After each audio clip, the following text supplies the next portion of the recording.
रहमत आलम जहाँ का सब उजाला कर दिया, रहमत रहमन का मरकज मदीना बन गया। अल्लाहुम्मा सल्ली अला सय्यिदिना मौलाना मुहम्मद व अला आलि सय्यिदिना मौलाना मुहम्मद। नूर अर्श नूर परश आलमे अनवर का मरहबा सब नूर का मशअल मदीना बन गया। अल्लाहुम्मा सल्ली अला सय्यिदिना मौलाना मुहम्मद व अला आलि सय्यिदिना मौलाना मुहम्मद। ला इलाहा इल्लल्लाह ला इलाहा इल्लल्लाह ला इलाहा इल्लल्लाह ला इलाहा इल्लल्लाह मुहम्मदुर रसूलुल्लाह सल्लल्लाहु अलैहि वसल्लम। अल्हम्दुलिल्लाहि रब्बिल आलमीन वल आक़िबतु लिल मुत्तक़ीन वस्सलातु वस्सलामु अला सय्यिदिल मुरसलीन व अला आलिहि व अस्हाबिहि अजमाइन। मुहतरम अल्लाह वाला रसूल प्रेमिक प्राण प्रिय मुसल्लियान कराम, अल्लाह शुक्रिया आदाय करी पढ़ी अल्हम्दुलिल्लाह। सम्मानित मुअज्जज मुसल्लियान कराम, আল্লাহ রাব্বুল আলামিন আমরারে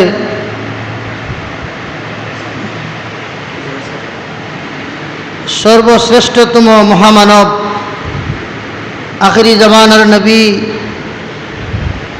সকল আম্বিয়া আলাইহিস সালাম গণের নবী আল্লাহর রসুল মুহাম্মদুর রসুল্লাহ সাল্লাল্লাহু আলাইহি ওয়াসাল্লামর মহব্বতের অন্তর্ভুক্ত রাখিয়া আমরা উম্মত হিসেবে কবুল করছেন। আল্লাহর শুকরিয়া আদায় করি আলহামদুলিল্লাহ। নবীজির পয়দাইশের মাস মিলাদুন নবীর মাস আমরা অতিক্রম করিয়া, যে মাসে আল্লাহর রসুল সাল্লাল্লাহু আলাইহি ওয়াসাল্লাম এই দুনিয়ার জমিনে আগমন করছেন। আল্লাহর রসুলের উসিলায় আল্লাহ রাব্বুল আলামিনে সমস্ত কুল কায়নাত সৃষ্টি করছেন, আপনারে আমারে সৃষ্টি করছেন। নবীজির উসিলায় আল্লাহ রাব্বুল আলামিনে আপনারে আমারে দুনিয়া এবং আখিরাত উভয় জগতে ইহসান করছেন। হুকা আলহামদুলিল্লাহ। আল্লাহ সাল্লাল্লাহু আলাইহি ওয়াসাল্লামের সিরাত এটা আমাদের অনুকরণীয়। আল্লাহর রসুল সাল্লাল্লাহু আলাইহি ওয়াসাল্লামের ওয়ালাদাত মিলাদ আমরা মানি। আল্লাহ রসুলের আগমনরে স্মরণ করিয়া রোজা রাখি, আল্লাহ রসুলের উপর দুরূদ ও সালাম বেজি আল্লাহর কৃতজ্ঞতা আদায় করি। এই জন্য যে আল্লাহ রাব্বুল আলামিনে আমাদের লাগি সর্বশ্রেষ্ঠতম আল্লাহর হাবিব পয়গম্বর এই দুনিয়ার জমিন ফাটাইছেন, যার উসিলায় আমরা আইছি, যার উসিলায় আল্লাহ রাব্বুল আলামিনে আমরারে হাসরের ময়দান শাফাআত নসিব করবা। যে নবীজির, সেই নবীজির আগমনের লাগে আমরা খুশি। আল্লাহ রসুলের আগমন এটার উপর যে খুশি হইতো না, যে রাজি হইতো না, যে মানত না, সে মুমিন নাই, সে মুমিন হইতে পারে না। আমরা আল্লাহ রসুলরে মানি, আল্লাহ রসুলের ওয়ালাদাত এটা আমরা অনুসরণ করি। আল্লাহ রসুল সাল্লাল্লাহু আলাইহি সাল্লামের ওয়ালাদাত মিলাদ এটা আমরা আল্লাহ রসুলের প্রশংসা গাই। মিলাদের আলোচনা করি, আমরা খুশি হই, আমরা এটার ঈদ হিসাবে মানিয়া নেই, কারণ এটা মুমিনের আনন্দর দিন, আনন্দর সময়। তারিখ নিয়ে ইখতিলাফ আছে, আল্লাহ রসুল সাল্লাল্লাহু আলাইহি সাল্লামর কোন দিন কিবারে কোন দিন কততম তারিখ এটা নিয়ে ইখতিলাফ থাকতে পারে, কিন্তু বার সোমবারের রাত্রি শুভে সাদিক এবং রবিউল আউয়াল মাস এটা নিয়ে কোনো ইখতিলাফ নাই। তারিখ অনেকে কইছেন 8ই রবিউল আউয়াল, অনেকে কইছেন 9ই রবিউল আউয়াল, কিন্তু বিশেষ গ্রহণযোগ্য মত যেটা সেটা হলো 12ই রবিউল আউয়াল। এর ভিতরেও এর লাগি এই মতটাই বেশিরভাগ অনেক উলামায়ে কেরাম হলে মত পোষণ করছেন। যাই হোক, আল্লাহ রসুল সাল্লাল্লাহু আলাইহি ওয়াসাল্লামর সিরত যেটা অর্থাৎ জীবন, আল্লাহ রসুল সাল্লাল্লাহু আলাইহি সাল্লামর জীবনী সমস্ত আমরা অনুসরণ করতাম, অনুকরণ করতাম। যদি কেউ আল্লাহ রসুল সাল্লামের মিল্লাতরে মানে না, আল্লাহ রসুল সাল্লামের জীবনটা সে নিজের মধ্যে ধারণ করে না, সে কখনো মুসলমান হইতে পারত না। মুমিনও এত দূরের কথা, সে মুসলমানও নাই। কারণ নবীজি সাল্লাল্লাহু আলাইহি ওয়াসাল্লামে আমাদের জন্য রক্ত জড়াইছেন, এই দিন কায়েমের জন্য আল্লাহ রসুল সাল্লাল্লাহু আলাইহি সাল্লামের জানকে কুরবান করছেন। দিন না খাইয়া পেটে পাথর বান্ধিয়া উপাস থাকছেন, যে দিনের লাগি, যে দিন কায়েম করার লাগি। আমরা যদি আল্লাহ রসুলের এই আনিত দিন, আনিত ধর্ম ইসলামকে যদি আমরা মানি না, আল্লাহ রসুল সাল্লাল্লাহু আলাইহি সাল্লামর অনুসরণ অনুকরণ করি না, তাহলে তো মুসলমান আর কোনো সুযোগ নাই। এর হাজিরিন, আমাদের জীবনের মধ্যে আমলের মধ্যে বাস্তবায়ন করতাম আল্লাহ রসুল সাল্লাল্লাহু আলাইহি সাল্লামর দিন রে, আল্লাহ রসুল সাল্লাল্লাহু আলাইহি সাল্লামর সুন্নত রে। আপনারে আমারে যে বিষয়গুলো আল্লাহ রসুল সাল্লাল্লাহু আলাইহি সাল্লামে আদেশ নির্দেশ করছেন, এই সমস্ত আদেশ নিষেধগুলো আমরা মানতাম। আল্লাহ আমরারে এমন একজন নবী বানাইয়া হটাইছেন আমরার মাঝে, আর এমন একজন নবীর উম্মত আমরা বানাইছেন আলহামদুলিল্লাহ, যে নবীজির মুজিজা, সুবহানাল্লাহ। আল্লাহ রাব্বুল আলামিনের এই পৃথিবীর জমিনও অসংখ্য অগণিত নবী ও রাসূলগণ প্রেরণ করছেন। প্রত্যেক নবী ওগুলোরে মুজিজা দান করছেন, সবাইরে নবুয়তি প্রকাশ করার লাগি, নবুয়তির দরজা বুলন্দ হওয়ার লাগি মুজিজা দান করছেন। তো নবী ও রাসূলগণ পাঠাইছেন আল্লাহ, প্রত্যেক নবী ও রাসূলগণরে মুজিজা দিছেন, জারজির নবুয়তিরে মজবুত করার লাগি, নবুয়তি প্রকাশ করার লাগি। খেউরে কোনো কিতাবের মধ্যে বর্ণনা পাওয়া যায়, নবী ওগুলোর ক্ষেত্রে, আগর নবী ওগুলোর ক্ষেত্রে মুজিজা আল্লাহ দিছেন 60টা, খেউরের বেলায় দেখা গেছে 40টা, ঊর্ধ্ব থেকে ঊর্ধ্বতম বেশি হইলে বড় জোরে 400টা। এইরকম মুজিজাগুলা প্রকাশ হয়েছে। কিন্তু আপনার নবী হযরত মুহাম্মদুর রাসূলুল্লাহ সাল্লাল্লাহু আলাইহি ওয়াসাল্লামের মুজিজাগুলো আমার আল্লাহ রাব্বুল আলামিন কইলো, আমার হাবিব আপনার মুজিজা আপনার কদমের নখ থেকে নিয়ে মাথার উপর চুল পর্যন্ত সমস্ত গোটা দেহগুলো আমি মুজিজা দিলাম। সুবহানাল্লাহ। আল্লাহ রাসূলের সমস্ত অঙ্গ প্রত্যঙ্গ, পায়ের নিচ মুবারক থেকে মাথার উপর মুবারক পর্যন্ত গোটা দেহটা আল্লাহ রসুলের মুজিজা। সুবহানাল্লাহ। আল্লাহ রসুল সাল্লাল্লাহু আলাইহি সাল্লামের সৃষ্টির শুরু লগ্ন থেকে নিয়ে জীবনের শেষ সময় পর্যন্ত আল্লাহ রসুলের মুজিজা। সুবহানাল্লাহ।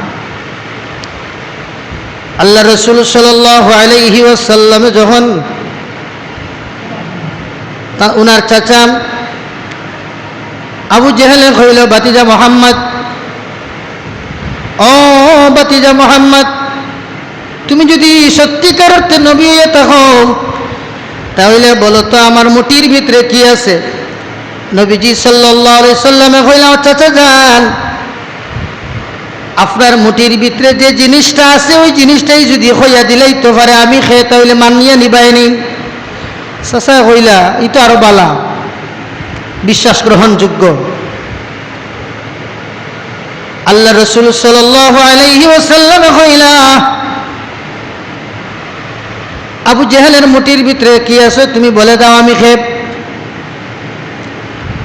আল্লাহ রসুল সাল্লাল্লাহু আলাইহি সাল্লামের চাচা আবু জেহেলের মুঠির ভিতরে যে পাত্রটা ছিল এই পাথরের জবান আল্লাহ খুলিয়ে দিলেইলা পাথরে বলতে লাগলো আশহাদু আল্লা ইলাহা ইল্লাল্লাহু ওয়া আশহাদু আন্না মুহাম্মাদুর রাসূলুল্লাহ।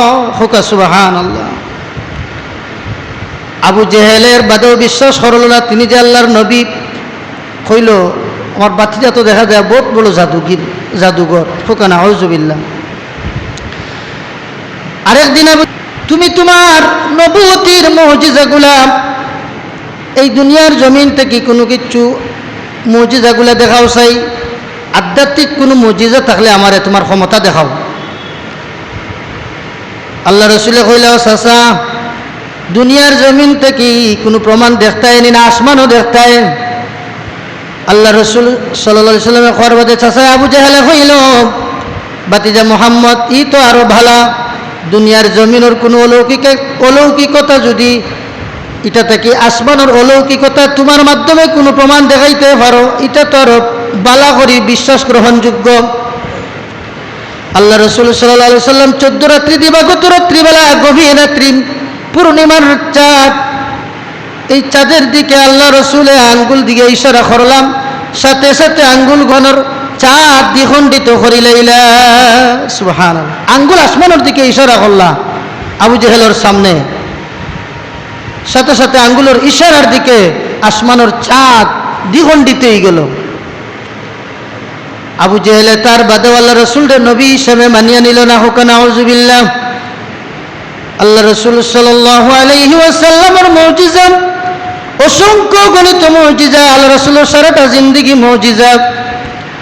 আল্লাহ রসুল সাল্লাল্লাহু আলাইহি সাল্লাম খন্দকের যুদ্ধের ময়দানে গেছেন, খাবারের অভাবে সাহাবায়ে কেরাম হলে পেটের মধ্যে পাথর বাঁধছেন। আল্লাহ রসুল সাল্লাল্লাহু আলাইহি ওয়াসাল্লামে পেটে পাথর বাঁধছেন। যুদ্ধের ময়দানে পানির অভাব, পানি নাই। আল্লাহ রসুল সাল্লাল্লাহু আলাইহি ওয়াসাল্লাম সাহাবায়ে কেরাম হলে কইলা সাহাবীরা পানির পাত্র নিয়ে আসো। পানির পাত্র যারা দেও, দেখা গেল পানির পাত্র থেকে প্লেট থেকে কি 2-1-3টা ফুটা বাহির হয়, তার চেয়ে বেশি পানি পাওয়া যায় না। আল্লাহ রসুল সাল্লাল্লাহু আলাইহি সাল্লাম এই পাত্রের মধ্যে হাত মুবারক রাখছেন, রাখিয়া কিতাবের মধ্যে বর্ণনা পাওয়া যায় আল্লাহ রসুল সাল্লাল্লাহু আলাইহি সাল্লামের প্রত্যেকটা হাতের আঙ্গুলের মাথা থেকে পানির ঝরনা আল্লাহ প্রবাহিত করিয়া দিলাইছো। সুবহানাল্লাহ। আঙ্গুলের মাথা মুবারক থেকে প্রত্যেকটা আঙ্গুল থেকে পানির ঝরনা বাহির হওয়া শুরু হয়ে গেছে। কিতা মুজিজা আল্লাহ রসুলের প্রকাশ কর্ম বর্ণনা কর্ম সাহাবা। আল্লাহ রসুলের এই প্রবাহিত হাতের আঙ্গুল থেকে ঝরনার মতো পানি সমস্ত সাহাবায়ে কেরাম হলে তৃষ্ণা নিবারণ করিয়া পানি পান করছেন। নবীজি সাল্লাল্লাহু আলাইহি ওয়াসাল্লামে আল্লাহ রাব্বুল আলামিনে আল্লাহ রসুল সাল্লাল্লাহু আলাইহি ওয়াসাল্লাম সারাটা জিন্দেগি মুজিজা দিছেন। ও খন্দকের যুদ্ধ এই ঘটনা থেকে একটা বর্ণনা পাওয়া যায়। নবীজি খন্দকের সাহাবায়ে কেরাম হল যুদ্ধের ময়দানে প্রায় 2500 থেকে 3000 সাহাবী, 2.5 থেকে 3000 সাহাবী। অনেকেই উপাস, খাবারের অভাব, পেটে পাথর বাচ্চেন। সাহাবায়ে কেরাম হল রাসূলুল্লাহর হলে ইয়া রাসূলুল্লাহ যুদ্ধ তো করতাম পারিয়ান না, শরীরটা দুর্বল, পেটে খাবার নাই। ইয়া রাসূলুল্লাহ পেটে পাথর বাচ্চি গো নবী। আল্লাহ রসুল হইল সাহাবী তুমি কয়টা পাথর বাচ্চ তুমি আমার দেখো। সাহাবায়ে কেরাম হলো দেখুন আল্লাহ রসুল সাল্লাল্লাহু আলাইহি ওয়াসাল্লামে 2টা থেকে 3টা আল্লাহ রসুলের পেট মুবারক পাথর বাচ্চেন শক্তি পাওয়ার লাগে। এদিকে হযরত জাবের রাদিয়াল্লাহু তাআলা আনহু খন্দকের প্রান্তরের সাইটে উনার বাড়ি। জাবের রাদিয়াল্লাহু তাআলা আনহু মনে মনে কইলা আল্লাহ রসুলের এই পেটের খিদার অভাবে কষ্ট ভোগ করা, যদি আমি কিছু খাবাইতাম পারতাম তাইলে আমি বড় খুশি অনুভব করলাম। মানে আমি যদি আল্লাহ রসুল সাল্লাল্লাহু আলাইহি ওয়াসাল্লামর মুখে যদি এক টুকরা লুকমা খাবারের ব্যবস্থা করে দিতাম পারতাম, তো আমি সৌভাগ্যবান হয়ে গেলাম, মানে খানো হইতাম। জাবের রাদিয়াল্লাহু তাআলা বাড়িতে গেলে গিয়া ওনার বিবি সাহেবানিরে কইলা, ও বেগম, ও বিবি সাহেবানি, ঘরের মধ্যে খাবার কিতা আছে? জাবের রাদিয়াল্লাহু তাআলা ওনার পরিবারে জবাব দিলেন, ওগো প্রাণের স্বামী, খাবানোর তো কোনো কিচ্ছু নাই, ছোট্ট একটা বকরির বাচ্চা আছে, আর কিছুর আটা আছে, গম, কিছু গম আছে। জাবের রাদিয়াল্লাহু তাআলা কইলা, তাইলে আমি বকরিটা জবাই করিয়া দেই। তাই গোশতটা প্রস্তুত করে দিলাম। বিবি সাহেবানির কইলা, আপনি এই গমের রুটিগুলা তুমি আটার খামি বানাও, রুটি বলো, আর গোশত দিয়ে তুমি প্রস্তুত করো, আমি নবীজিরে লইয়া আইয়ার আল্লাহ রসুলে আজকে আমার বাড়ি দাওয়াত খাইবা। দৌড় তুলছেন রসুল্লাহর কাছে। এদিকে জাবের রাদিয়াল্লাহু তাআলা আনহুর বেগম বিবি সাহেবানি কইলা, ও স্বামী, আপনি খুশির টেলায় রসুল্লাহরে দাওয়াত দিতে যাইরা, ইনত সাহাবায়ে কেরাম হল 2,500 থেকে 3,000 সাহাবিও হল, আর আপনার ঘরে খাবার মাত্র আছে 2 থেকে 3 জন, বড় জোরে খাইতে পারবা, বড় জোরে 2 থেকে 3 জন মানুষে খাইতে পারবা, তার চেয়ে বেশি খাইতে পারতা নাই।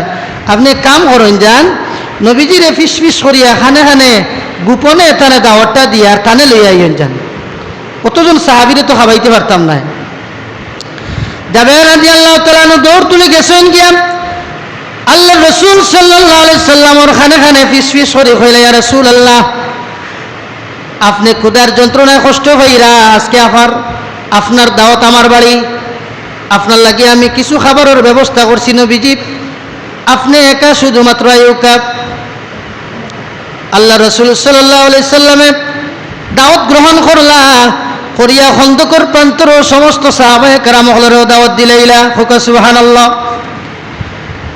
যুদ্ধের ময়দানে প্রায় 2,500 থেকে 3,000 সাহাবী সকলরে হইলা, ও সাহাবী হল, চলো আমাদের পাশে জাবেরের বাড়ি, জাবেরে দাওয়াত দিছেন তান বাড়ি, আজকে খাবার খাইতাম, সবাই চলো। সকল সাহাবী হল লইয়া রাসূলুল্লাহ সাল্লাল্লাহু আলাইহি ওয়াসাল্লামে জাবের রাদিয়াল্লাহু তাআলা আনহুর বাড়িতে গেছেন। জাবের রাদিয়াল্লাহু তাআলা আনহুর বাড়িত কি অবস্থা, খাবারের কতটুকু প্রস্তুতি করছেন, এটা তো রাসূলুল্লাহ জানেন না নি? দেখো কাল রাসূলের মুজিজা। আল্লাহ রাসূল সাল্লাল্লাহু আলাইহি ওয়াসাল্লামে জাবের রাদিয়াল্লাহু তাআলা আনহুর বাড়িতে সমস্ত সাহাবায়ে কেরাম লইয়া গেলাম। জাবের রেগে হইল, জাবের কোন জায়গা তোমার ফাঁকঘর খান দেখাও, কোন জায়গাত রান্না বান্না করছো, জায়গা খান দেখাও। আল্লাহ রসুল সাল্লাল্লাহু আলাইহি ওয়াসাল্লাম জাবের রাদিয়াল্লাহু তাআলা লইয়া গেলা, ইয়া রাসূলুল্লাহ, চলো কাম গিয়ে দেখাইলাম, ও জায়গার মধ্যে আমার বিবি সাহেবানি রান্না করছেন। জাবের রাদিয়াল্লাহু তাআলা আনহুরে রাসূলুল্লাহ কইল, জাবের, এই চুলার মাঝে তুমি এখন খাম করতায়, বলে খাম কি দেয় রাসূলুল্লাহ? নবীজি ফরমান, জাবের, এই চুলার মধ্যে তুমি লাকড়ি জ্বালাইতে থাকো, এই ডিউটিটা তোমারে দিলাম, তুমি আগুন জ্বালতে থাকো, চুলা তুমি বন্ধ করিও না, আগুন তুমি নিপতে দিও না। জাবের রাদিয়াল্লাহু তাআলা আনহু খাওয়া শুরু করলাম। আর আল্লাহ রাসূল সাল্লাল্লাহু আলাইহি ওয়াসাল্লাম সাহাবায়ে কেরামদের কইলা, সাহাবীরা, তোমরা 10 জন করিয়া খাতার বন্দি করিয়া আসো, যার যে পাত্র প্লেট লইয়া আসো, আমি তোমরা খাবার দিয়ার। আল্লাহ রসুল সাল্লাল্লাহু আলাইহি ওয়াসাল্লামে প্রতিজন সাহাবীরে 3টা রুটি আর পরিমাণ মতো গোশত দিয়া 10 জন করে এইভাবে 2,500 থেকে 3,000 সাহাবায়ে কেরামরে দিছেন। পরিশেষে দেখা যায় খাবারের পাত্রের মধ্যে অর্থাৎ একটা রুটি আর এবং 1 টুকরা গোশত অবশিষ্ট রইল। সুবহানাল্লাহ। শেষ হইছে না। আল্লাহ রসুল সাল্লাল্লাহু আলাইহি সাল্লামের মুজিজা, এটা রসুলের মুজিজা না নিছাব। যে জায়গা জাবের রাদিয়াল্লাহু তাআলা নিয়ে তার স্ত্রী কইলে, এইটা খাবার তো মাত্র 2 থেকে 3 জন মানুষে খাইতে পারবা, তার চেয়ে বেশি খাইতে পারত না, এতটুকু খাবার এতজন সাহাবায়ে কেরাম হল। এর বাদেও জাবের রাদিয়াল্লাহু তাআলা নূর স্ত্রীর ইমান কতটুকু, যখনই জাবের রাদিয়াল্লাহু তাআলা নূর রাসূলুল্লাহর তান বিবি সাহেবানির কইলা, আপনি কইছেন আমি রাসূলুল্লাহর দাওয়াত দিছি, আপনি দেখো কে রাসূলুল্লাহর লগে তো অনেক সাহাবায়ে কেরাম হল। জাবের স্ত্রী কইলা, আপনি যে দাওয়াত দিলা আমি জেলা কইয়া দিছিলাম, ইলা দিছেন নানি? জাবেরও কইলা, আমি তো কইলাম, আপনি জেলা শিখাইয়া দিছেন, আমি ওলাও কইলাম। এর বাদেও তো আল্লাহ রসুল সাল্লাম আমার কিচ্ছু কইছেন না, নবীজি সমস্ত সাহাবায়ে কেরামগুলো নিজ দায়িত্বে দাওয়াত দিলাইছেন। জাবের রাদিয়াল্লাহু তাআলার স্ত্রী কইলা তাইলে তো কোনো টেনশন নাই, যেহেতু রসুল্লাহ দাওয়াত দিয়া সাহাবায়ে কেরামগুলো আনছেন, এখন ইনো আপনার আমার কোনো টেনশন নাই। এই খাবার থেকে কিলাখান খাবার আল্লাহ রসুলের সমস্ত সাহাবায়ে কেরামগুলো খাবাই বাইটা আল্লাহ রসুলেও বালা জানেন। সুবহানাল্লাহ। জাবেরের স্ত্রীর ইমান দেখোকা, আল্লাহ বরকত ডালিয়া দিলাইছেন এই খাবারের মাঝে। প্রিয়ারা হাজিরিন, আপনার আমার সংসার, আপনার আমার জীবনও বরকত নাই। খেনে বরকত না থাকার কারণ হইল আপনার আমার মাঝে আমলের মাঝে আল্লাহ রসুলের কোনো সুন্নত নাই। বরকত না থাকার কারণ হইল গরের মাঝে শান্তি না থাকার কারণ হইল আমরা আল্লাহ রসুলের ইত্তেবা নাই, আল্লাহ রসুলের সিরত সুরত আপনার আমার মাঝে নাই, যার কারণে সমাজও অশান্তি, পরিবারও অশান্তি, নিজের জীবনও অশান্তি। দেখোকা আপনার নিজের জীবনে যদি আল্লাহ রসুলের সুন্নতরে বাস্তবায়ন করিতে পারেন, আপনার গরের মাঝে যদি আল্লাহ রসুলের সুন্নতরে বাস্তবায়ন করিতে পারেন, আপনার কম টাকার মাঝে আল্লাহ বরকত দিলাইবা, দিবে না নিসা বরকত থাকবে। প্রিয়ারা হাজিরিন, এখানে আয়াতে কালিমা তিলাওয়াত করছি সূরা দুহার মাঝে আল্লাহ কইরা ওয়ালা সাউফা ইউতিকা রাব্বুকা ফাতারদা। আল্লাহ রসুল রে কইলা, ও হাবিব তুমি যা চাইবাই আমি আল্লাহ রাব্বুল আলামিনে তোমারে তা দিমু। যতক্ষণ পর্যন্ত তুমি রাজি হইছো না, যতক্ষণ পর্যন্ত তুমি আর লাগতো না না করছো না, আমি ততক্ষণ দিতে থাকমু। সুবহানাল্লাহ। হ্যাঁ, আল্লাহ রসুল সাল্লাল্লাহু আলাইহি ওয়াসাল্লামে ইউতিকা ওয়ালা সাউফা ইউতিকা কা কা শব্দ দ্বারা সম্মান সূচক শব্দ ব্যবহার করছেন নবীজির ক্ষেত্রে। কুরআন শরীফও আল্লাহ রসুল সাল্লাল্লাহু আলাইহি ওয়াসাল্লাম আল্লাহ রাব্বুল আলামিনে ইঙ্গিত করিয়া ইশারা করিয়া বা আল্লাহ রসুলের সম্বোধন করিয়া যা কথাগুলা কইছেন আল্লাহ রসুল সাল্লাল্লাহু আলাইহি সানে কাফ শব্দ ব্যবহার করছেন। কাফ হইল গিয়া আরবি গ্রামারের মানা অনুযায়ী কাফ শব্দটা হইল গিয়া